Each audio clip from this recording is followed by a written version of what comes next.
Goshamahal MLA Raja Singh తిరిగి బీజేపీలోకి వస్తున్నారా? కమలం పార్టీ నుంచి సస్పెండ్ అయిన రాజా సింగ్ రీ ఎంట్రీకి అధిష్టానం గ్రీన్ సిగ్నల్ ఇచ్చిందా? ప్రస్తుతం రాజకీయ వర్గాల్లో చర్చనీయాంశంగా మారిన అంశం ఇది. అసలు రాజీనామా చేస్తున్నట్లు ప్రకటించిన రాజా సింగ్ మళ్లీ ఎందుకు బీజేపీ వైపు చూస్తున్నారు? బయట రాజకీయ భవిష్యత్తు లేకనే తిరిగి సొంత గూటికి చేరాలనుకుంటున్నారా? అసలు రాజా సింగ్ అడుగులు కమలం వైపు ఎందుకు పడుతున్నాయనేదే హాట్ టాపిక్ గా మారింది. రాజా సింగ్ మళ్లీ బీజేపీలోకి రావాలని తెగ ప్రయత్నం చేస్తున్నారట. పార్టీకి రాజీనామా పత్రాన్ని ఇచ్చిన ఎమ్మెల్యే రాజా సింగ్ మళ్లీ ఎందుకు తిరిగి రావాలి అనుకుంటున్నారు అన్న దానిపై హాట్ చర్చలే నడుస్తున్నాయి. తెలంగాణ రాజకీయాల్లో హిందుత్వ వాదనతో తనకంటూ ప్రత్యేక గుర్తింపు తెచ్చుకున్న గోషామహల్ ఎమ్మెల్యే రాజా సింగ్ తిరిగి కమలం పార్టీలో చేరేందుకు రంగం సిద్ధం చేసుకుంటున్నట్లుగా బీజేపీతో పాటు రాజకీయ వర్గాల్లో జోరుగా చర్చ సాగుతోందట. గతంలో కిషన్ రెడ్డిపై ఘాటైన విమర్శలు చేసిన రాజా సింగ్ తాజాగా పార్టీలో చేరుతానని పరోక్ష సంకేతాలు ఇస్తున్నారట. అదే గనక జరిగితే రాజా సింగ్ ను ఆహ్వానిస్తారా లేదా పార్టీలోకి వస్తే నేతలు కలుపుకొని అసలు వెళ్తారా అన్నది $1 బిలియన్ ప్రశ్నగా మారిపోయింది. ఈ ఏడాది జూన్ 30న పార్టీకి రాజీనామా చేసిన రాజా సింగ్ బీజేపీకి దూరంగా ఉంటూనే బీజేపీ నాయకత్వంపై విమర్శలు సంధిస్తున్నారు. అయితే తాజాగా ఆయన తిరిగి సొంత గూటికి చేరబోతున్నట్లు పరోక్ష సంకేతాలు ఇస్తూ ఉండటం ఇటు పార్టీలో అటు పొలిటికల్ సర్కిల్స్ లో చర్చనీయాంశంగా మారింది. వరుసగా 3 సార్లు ఎమ్మెల్యేగా గెలిచినప్పటికీ పార్టీలో రాజా సింగ్ కు సరైన గుర్తింపు, గౌరవం లభించలేదనే అసంతృప్తి ఆయనను పార్టీకి దూరం చేసిందన్న అభిప్రాయం ఉంది.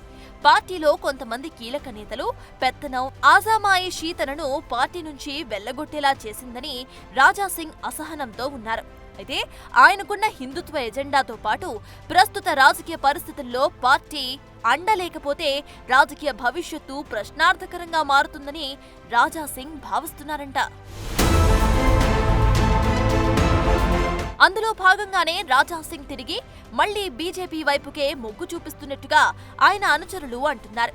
అంతేకాదు, ఏ పార్టీలోకి వెళ్లాలని అనుకున్నా ప్రస్తుతం ఏ పార్టీలు కూడా హిందుత్వ ఎజెండాకు ప్రాధాన్యత ఇవ్వకపోవడం ఆయనకు ఇబ్బందికరంగా మారింది.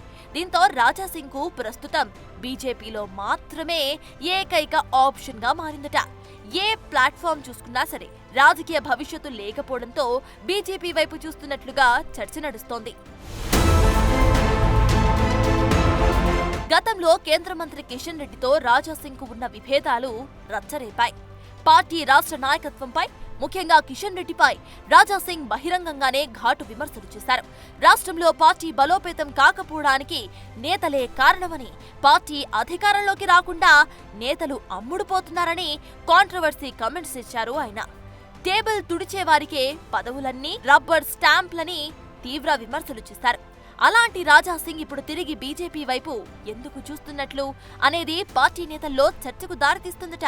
మారిన సమీకరణాల ఎఫెక్టా? కారణం ఇంకేదైనా ఉందా? లేక బయట భవిష్యత్తు లేక బీజేపీ లేకపోతే తన రాజకీయ ప్రస్థానానికి ఫుల్ స్టాప్ పడిపోతుందనే భావన రాజా సింగ్ లో వచ్చేసిందా అన్న ప్రశ్నలు ఉత్పన్నమవుతున్నాయి. ఏమైందో ఏమో కానీ పార్టీలో చేరాలని, పాత విభేదాలను పక్కన పెట్టి ముందుకు సాగాలని రాజా సింగ్ నిర్ణయించుకున్నట్లుగా తెలుస్తోంది. త్వరలోనే అధిష్టానం పిలుస్తుందని ఆశతో ఆయన ఉన్నారట. జాతీయ నేతలతో చర్చించి అధికారికంగా పార్టీలో ఎంటర్ అవుతానని పరోక్ష సంకేతాలు ఇస్తున్నారట.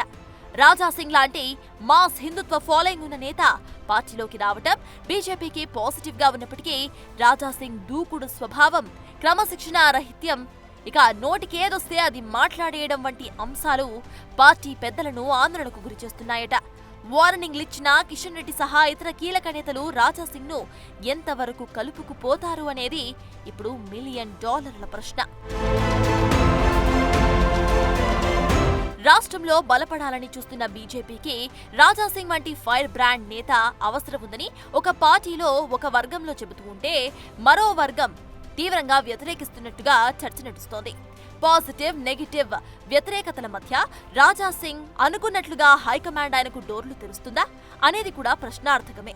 ఒకవేళ తెరిచిన రాష్ట్ర పార్టీలో పంచాయతీలు మరింత పీక్ స్టేజ్ కి చేరే అవకాశం ఉన్నట్టుగా టాక్ నడుస్తుంది. ఎందుకంటే గతంలో రాజా సింగ్ ను పార్టీ సస్పెండ్ చేసింది. మళ్లీ ఎన్నికలకు ముందు ఆయన పార్టీలోకి చేరారు. ఆపై మళ్లీ సొంత పార్టీపై విమర్శలు చేసి రాజీనామా చేశారు. ఒకవేళ హైకమాండ్ ఆయన్ను స్వాగతించినా రాష్ట్ర నాయకత్వం ఆయనను ఆహ్వానిస్తుందా, హక్కున చేర్చుకుంటుందా? నేతలు ఆయన్ను కలుపుకుని వెళ్తారా లేదా అనేదే ఆసక్తికర ప్రశ్నలుగా మారాయి. అంతేకాదు, ఒకవేళ రాజా సింగ్ అధికారికంగా కమలం తీర్థం పుచ్చుకుంటే తెలంగాణ బీజేపీలో కొత్త సమీకరణాలతో కొత్త పంచాయతీలు మొదలయ్యే అవకాశం ఉందని అంటున్నారు. ఎందుకంటే పార్టీలోకి చేర్చుకున్నాక రాజా సింగ్ కోరుకుంటున్న స్వేచ్ఛ ఏ మాత్రం ఉండదని, గతంలో కన్నా ఇంకా దారుణంగా ఆయనకు ఇచ్చే విలువ తగ్గిపోతుందన్న చర్చ సైతం నడుస్తుంది. అదే గనక జరిగితే రాజా సింగ్ కామ్ గా ఉండే టైపే కాదు. మొత్తం మీద పార్టీ ఒక కుటుంబమని, ఒక కుటుంబంలో నలుగురు అన్నదమ్ములు ఉండి అందులో ఒకరు గొడవపడి బయటకు వెళ్లిపోతే కాస్త ముందో వెనుకో అయినా ఇంటికి తిరిగి వెళ్లాల్సిందే అంటూ రాజా సింగ్ చేసిన కమెంట్స్ ను రాష్ట్ర పార్టీ యాక్సెప్ట్ చేస్తుందా లేదా అన్నది అటుంచితే, అధిష్టానం నుంచి రాజా సింగ్ కు పిలుపు వస్తుందా లేకపోతే ఆ పిలుపును కూడా రాజా సింగ్ కు రాకుండా రాష్ట్ర నేతలు అడ్డుకుంటారా అన్నదే ఇప్పుడు ప్రధానమైన ప్రశ్న.